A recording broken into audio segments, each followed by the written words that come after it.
Hello viewers, welcome to the video lecture series on machine learning. Today's topic of discussion is on naive-Bayes algorithm, and also in this session I shall solve a numerical on naive-Bayes. Moreover, in the previous session I have given the basics of this topic. I have explained the Bayes theorem. In this session I shall explain the steps of the naive-Bayes algorithm and also solve a numerical. Naive-Bayes algorithm is a supervised binary class or multi-class classification algorithm that works on the principle of Bayes theorem. So basically it is used for binary class, but you can also use it for the multi-class classification. So these things already I have told in many of my previous sessions about binary class and multi-class classification. In binary class you are having only two possible target values like yes or no, spam, not spam, like rain, no rain. So these type of target values, if it is there, then you call it as binary classification, and you are making use of this algorithm here, the naive-Bayes algorithm, in order to classify. These are the different steps in the naive-Bayes algorithm. So students who are watching this session are informed to watch the previous session also, so that you will come to know about the different terms that you are using here in this session. Like for example, what do you mean by prior probability? What do you mean by likelihood probability? What do you mean by posterior probabilities? These concepts I have explained in my previous session. So here are the steps for the naive-Bayes algorithm. There are 4 steps here, but let me explain the numerical, then I'll come back to these steps so that you will understand it very easily. This type of data set will be given in the problem statement. This is a data set for a game environment. Suppose if a person wants to play tennis, okay, whether he can play this game or not based on the temperature, humidity, wind and outlook. These are the 4 different attributes. Based on what is the value for outlook, what is the value for temperature, what is the value for humidity, for which values of these attributes a player can play the tennis, cannot play tennis if the outlook is sunny, the temperature is hot, humidity high, wind false. The values for the wind are mentioned as false and true in the data set. Actually false is equal to weak wind and true is equal to strong wind. So make a correction there. Wherever is false you read it as weak, and wherever is true you read it as strong. Yes, a person can play tennis if the values are this. Like this you can see that the different values for these 4 different attributes to play tennis or not. Now in the problem statement a new test instance will be given. In this example how many instances are given? In this training data set 1, 2, 3, 4, 5, 6, 7, 8, 9, 10, 11, 12, 13, 14. 14 records are there. That means 14 data points are mentioned here in this data set. You will be given this data set and the problem will be like this. Consider the data set, apply the naive-Bayes algorithm to predict whether one can play tennis if the outlook is sunny, temperature is cool, humidity is high and wind is strong. So for this new test instance given in the problem statement, you have to predict whether the person can play tennis or not. How to proceed? You are making use of the naive-Bayes algorithm. So which are the different steps in the naive-Bayes algorithm? The first step is compute the prior probability for the target class. So how to compute the prior probability for the target class? You have to start the solution in this manner. Write first step 1. Step 1 is you are computing the prior probability. For which one? For the target attribute. Target attribute will have values yes and no. Find how many number of yes are appearing?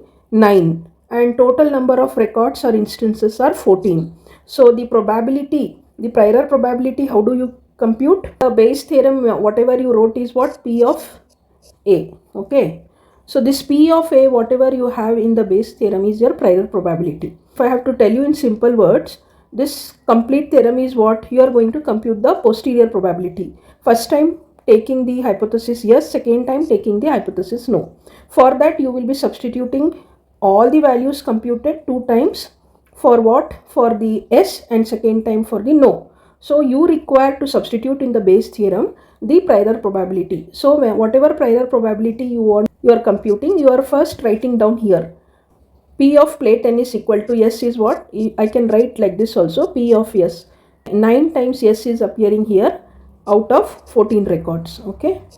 Then P of no. The prior probability is 5.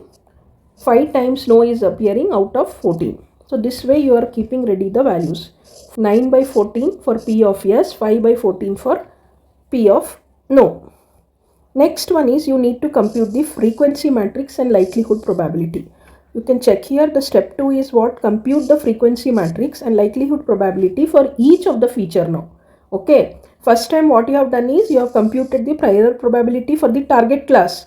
Target class is what? Play tennis. Play tennis has got the values yes and no. So you have kept ready the prior probability values for play tennis equal to yes and play tennis equal to no. Now you are going to compute the frequency matrix and likelihood probability for each of the attributes. Okay. Now likelihood probability. So every time I'm just trying to make you recall from the Bayes theorem in the previous problem. Likelihood probability is the probability of B for the occurrence of A. Though I am writing here frequency matrix and likelihood probability, both I have combined into one table only. The number of times yes is appearing, the number of times no is appearing for the values of outlook, sunny, overcast, rain, that becomes actually the frequency.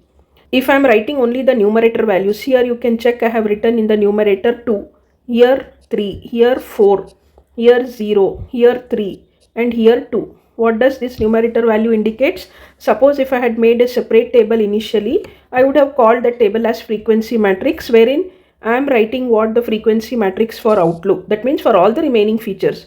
Outlook is one, temperature, humidity and wind. Okay, these are the 4 attributes. So frequency matrix is for the attribute outlook, you have 3 values: sunny, overcast and rain. How many times yes is appearing for sunny? How many times no is appearing for sunny? How many times S is appearing for overcast? How many number of times no is appearing for overcast? How many number of times S is appearing for rain? And how many number of times no is appearing for rain? So that numbers are in the numerator. Out of how many records? Out of how many records? Because totally you have 14 records. In that, the rows which are having the target value yes are 9 and the rows that are having the target value no are 5. Okay, 9 plus 5 is 14. So 9 times yes is appearing and 5 times no is appearing. That we have already seen in the prior probability calculation. So here we are writing what? The likelihood probability by writing in this manner 2 by 9. 2 times yes is appearing out of 9, total 9 times. 4 times yes is appearing for outlook out of the total 9 times. 3 times yes is appearing for rain out of total 9.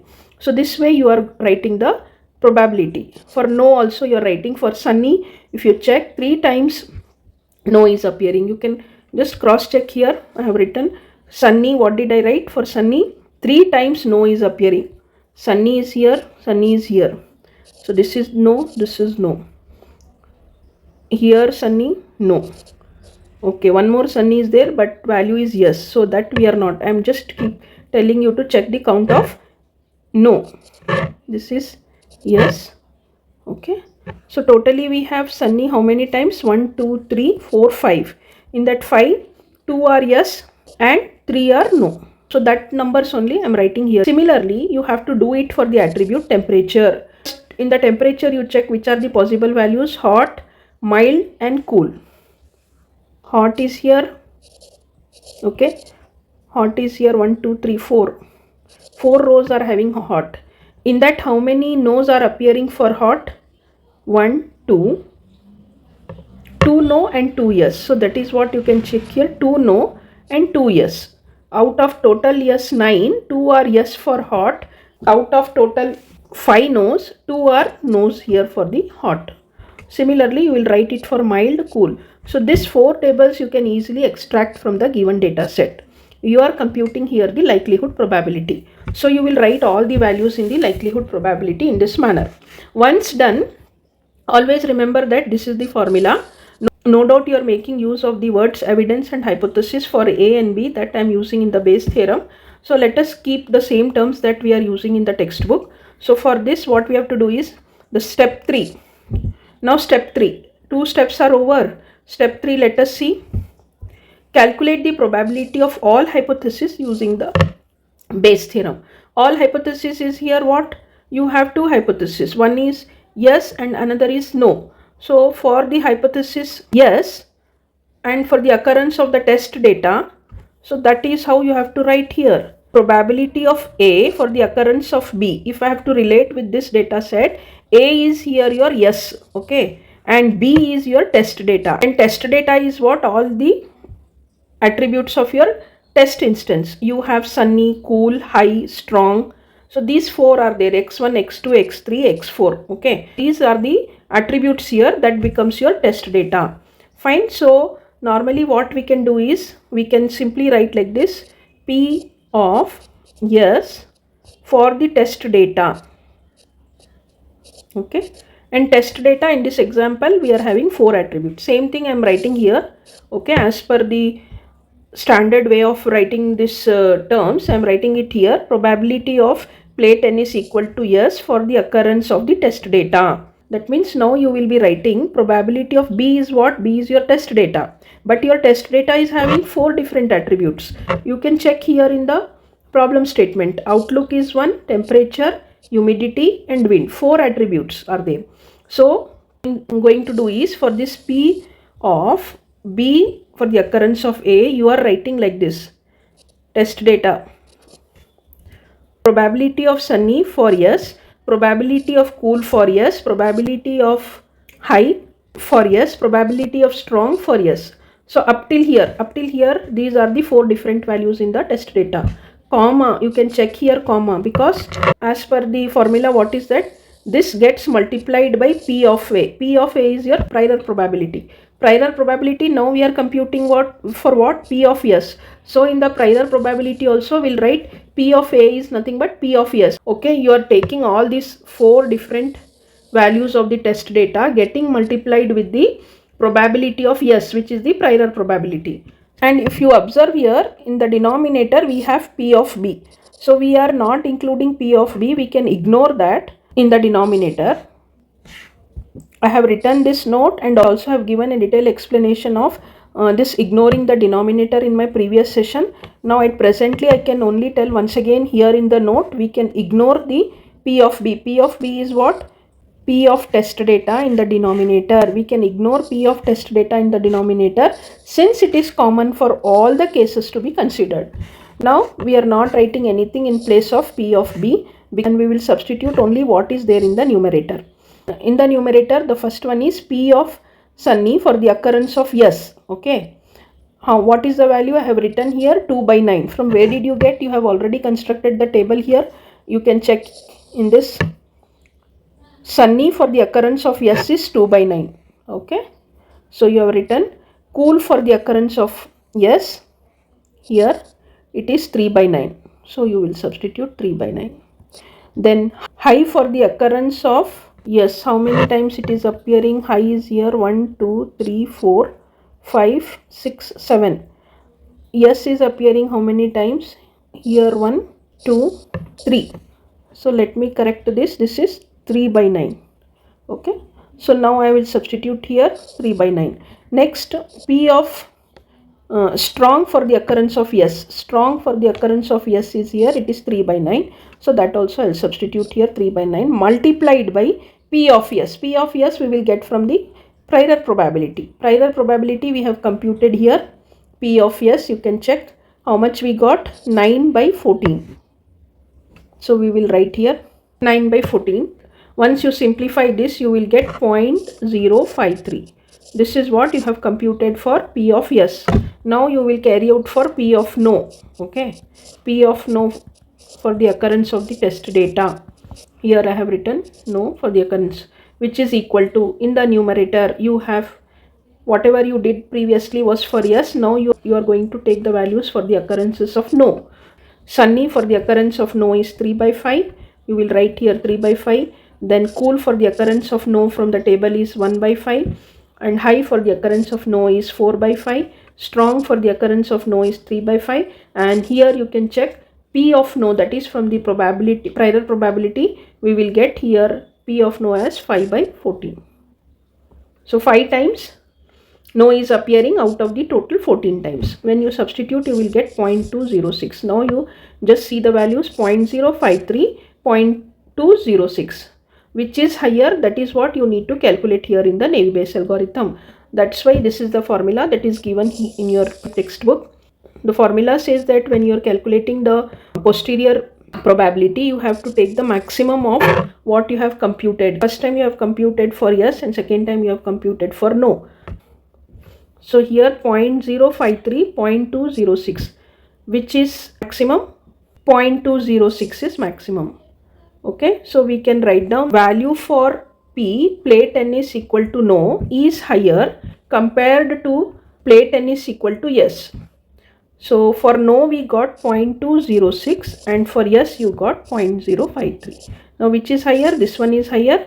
That means no probability is high. Hence for the given instance, outlook equal to sunny, temperature equal to cool, humidity equal to high, wind equal to strong, we cannot play the tennis. So finally what is the conclusion? We have concluded that the person cannot play tennis if the outlook is sunny, if the temperature is cool, if the humidity is high and if the wind is strong. So this is how you have to carry out the Naive-Bayes algorithm. And as I was telling you about the different steps of the Naive-Bayes algorithm, first step is computing the prior probability, second step is computing the frequency matrix and the likelihood probability.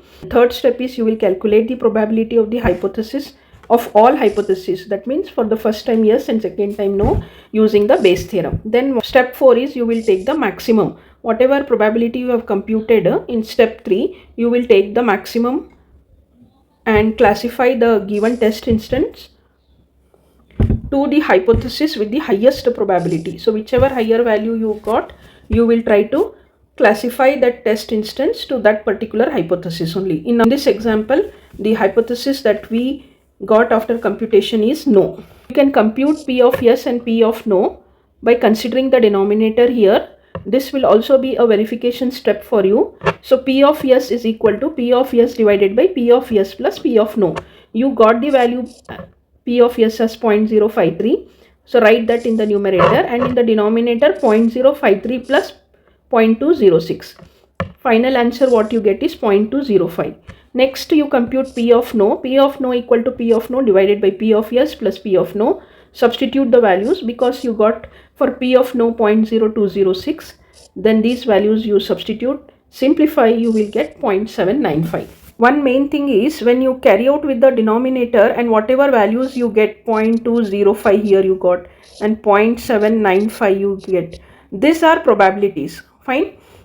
And earlier whatever you got 0.053, 0.206, that we have not considered the denominator there. So we say these are not the normalized values. Even though they are not normalized values, we are only going to check which is the maximum out of these two, and we got the answer as no. Okay, even here when we try to compute with the denominator, whichever higher value we are getting, we will check. Here it is 0.795, which is corresponding to no. So the answer remains same. That is what I told you. Even if we don't consider the denominator, finally we'll get the same result. Only difference is here you will get in the form of probabilities, and how to interpret here is, see, initially when you computed the prior probability for yes, it was 9 by 14, which is 0.6428.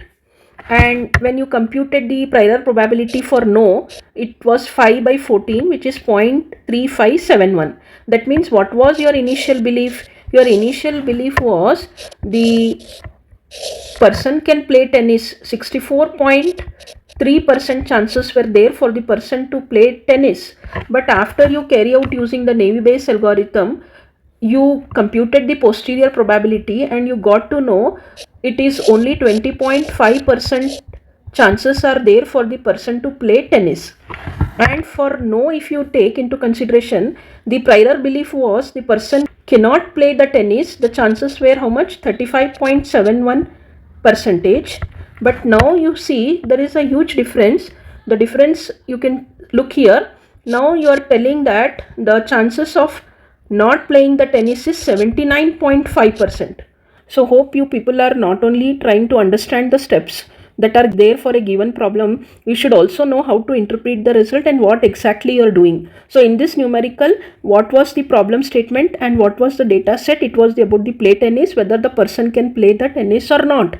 So in the initial belief, what is that you did? You said yes, there are 64.3 chances the person can play the tennis, and there are 35.71% chances the person cannot play the tennis. You applied the Navy Bayes algorithm, and finally you got to know that there is only 20.5% chances the person can play tennis, and there is 79.5 chances the person cannot play tennis. So which is maximum? 79.5. Finally you will write in the result that yes, the person cannot play the tennis for the given test instance. So hope you find this session helpful. Please like, share and subscribe to my channel. Thank you. Bye bye and take care.